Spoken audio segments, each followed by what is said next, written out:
आज यहाँ इस कार्यक्रम में उपस्थित हरियाणा के राज्यपाल श्री बंडारू दत्तात्रेय जी, पंजाब के राज्यपाल एवं चंडीगढ़ के प्रशासक श्री बनवारी लाल पुरोहित जी, केंद्रीय वित्त मंत्री श्रीमती सीतारमण जी, पंजाब के मुख्यमंत्री सरदार भगत सिंह जी, केंद्रीय नागर विमान मंत्री जनरल वीके सिंह जी, सांसद श्रीमती किरण खेर जी सहित अन्य सभी गणमान्य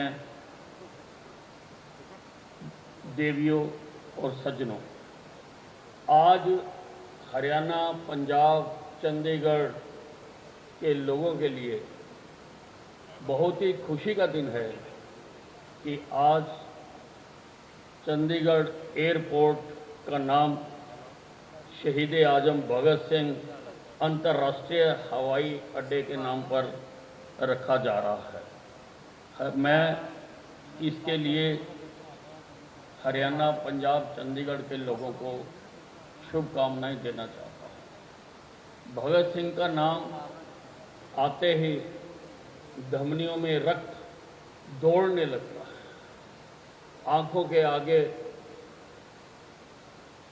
उस युवा का चेहरा जिसने सारे देश को जागृत करने के लिए हंसते हंसते अपने प्राणों का बलिदान दिया, वो आंखों के सामने नजर आने लगता है। देशभक्ति की भावना से व्यक्ति ओतप्रोत हो जाता है और देशभक्ति की भावना से ओतप्रोत आदमी अपना एक एक काम देश आगे बढ़े उसके लिए करना चाहता है। देशभक्ति आने से जो बीमारियां लग जाती हैं, बेईमानी, चोरी, भ्रष्टाचार, गुंडागर्दी, ये सब समाप्त हो जाता है और देश को आगे बढ़ाने में सभी मिलकर काम करते हैं।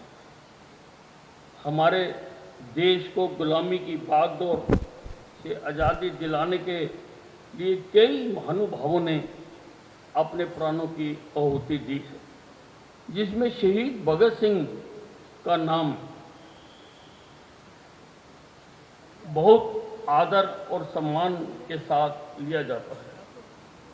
अमर शहीद भगत सिंह जी आज हमारे बीच में और हमारे दिलो दिमाग में बसे हैं।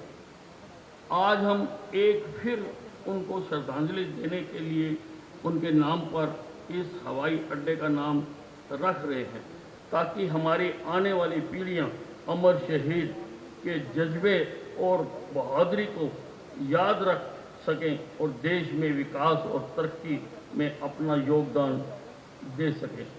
हमारे नौजवान भिन्न भिन्न कुरीतियों और बुराइयों में फंस रहे हैं और हमारे इस तरुणाई को आज नशे ने अपनी चपेट में जकड़ रखा है। मैं चाहता हूं कि हमारे नौजवान भी देश को आज़ादी दिलाने के लिए अपने प्राणों को न्यौछावर करने वाले अमर शहीद भगत सिंह जी की तरह देश के लिए कुछ कर गुजरने का जज्बा रखें। यह सही है कि आज हम आज़ाद हैं, परंतु आज भी हमें कई बीमारियों से लड़ना है, हमें बेरोजगारी से लड़ना है, हमें अशिक्षा से लड़ना है, हमें समाज देश की तरक्की के लिए संघर्ष करना है।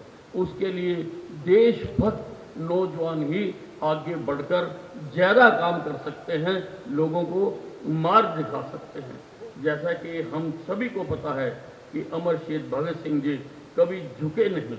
उन्होंने देश को आज़ादी दिलाने के लिए बहादुरी के साथ अंग्रेजों से लोहा लिया था, क्योंकि उनकी दो पीढ़ियां आज़ादी के लिए अपना खून बहा चुकी थी।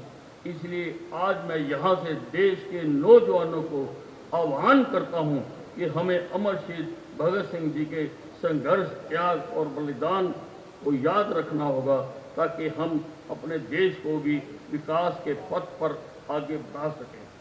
जेल के दिनों में उनके लिखे पत्रों व लेखों से उनके विचारों का अंदाजा लगाया जा सकता है, जिसमें उन्होंने भारतीय समाज में जाति और धर्म के कारण आई दूरियों पर दुख व्यक्त किया था। उन्होंने समाज के कमजोर वर्ग पर किसी भारतीय के प्रहार को भी उसी सख्ती से सोचा जितनी कि किसी अंग्रेज के द्वारा किए गए अत्याचार को।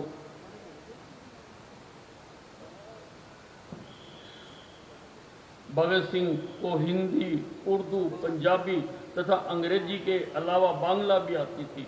उन्होंने बटुकेश्वर दत्त से सीखी थी।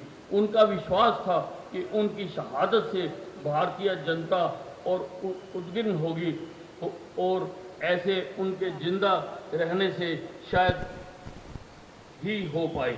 इसी कारण उन्होंने मौत की सजा सुनाने के बाद भी माफीनामा लिखने से साफ मना कर दिया था। फांसी के पहले उन्होंने अपने भाई कुलतार को भेजे एक पत्र में भगत सिंह ने लिखा था, उन्हें यह फिक्र है हर दम नई तर्जे जफा क्या है, हमें यह शौक है देखें सितम की इंतहा क्या है, दहर से क्यों खफा रहे, चरख का क्या गिला करें, सारा जहां अदू से ही आओ मुकाबला करें। इन जोशीली पंक्तियों से उनके शौर्य का अनुभव लगाया जा सकता है। यह भी जग जाहिर है कि क्या आप कल्पना कर सकते हैं कि एक हुकूमत जिसका दुनिया में सूरज नहीं छिपता था, उनके शासन में इतनी ताकतवर हुकूमत एक 23 साल के युवक से भयभीत हो गई, और वो भी और कोई नहीं, भगत सिंह जी से। फांसी पर चढ़ते समय तीनों भगत सिंह, राजगुरु, सुखदेव मस्ती से गा रहे थे, मेरा रंग दे बसंती चोला, माए मेरा रंग दे बसंती चोला। भाइयों व बहनों, हमारी राज्य सरकार भी ऐसे महापुरुषों से राज्य व जिला स्तर पर कार्यक्रम का आयोजन करती है, ताकि लोगों के बीच ऐसे महापुरुषों की सीख व शिक्षा तथा संघर्ष व त्याग की भावना का जन जागरण किया जा सके। हमें देश में भाईचारा व अखंडता का वातावरण कायम रखना है।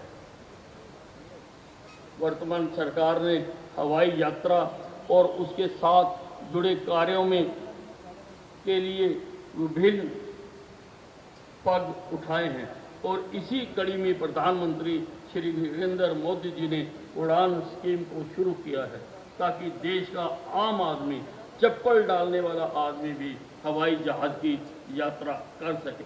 हवाई संपर्क की दृष्टि से हरियाणा ने भी विभिन्न कदम उठाए हैं, जिसके तहत अब अंबाला छावनी से श्रीनगर के लिए हवाई यात्रा शीघ्र शुरू की जाएगी। इसके अलावा अंबाला में 40 करोड़ रुपए की लागत से एक टर्मिनल भी बनाया जाएगा। हिसार में एयरपोर्ट के पैसेंजर टर्मिनल को शुरू किया गया है तथा हिसार सिविल एयरड्रोम के उन्नयन का निर्णय भी लिया गया है। राज्यों के नारनौल, भिवानी व पिंजौर में एयरड्रोम है। हमारी सरकार चाहती है कि देश के विभिन्न पर्यटन स्थलों के लिए हेली सेवा भी शुरू की जा सके, जिसके लिए प्रदेश सरकार प्रयत्न कर रही है। अंत में मैं पुनः हरियाणा, पंजाब व चंडीगढ़ के लोगों को इस अंतर्राष्ट्रीय अड्डे का नाम अमर शहीद भगत सिंह जी के नाम रखने के लिए प्रत्येक जन को बधाई देता हूँ, और उस महान देशभक्त को भी हाथ जोड़कर व शीश नवाकर नमन करता हूँ, जिसे देश की आज़ादी के लिए अपने प्राणों की आहुति हंसते हंसते देती। आओ झुक के सलाम करें उनको, जिनके हिस्से में यह मुकाम आया है। कितने किस्मत वाले हैं वो लोग जिन्होंने अपना लहू वतन के लिए बहाया है। धन्यवाद, धन्यवाद।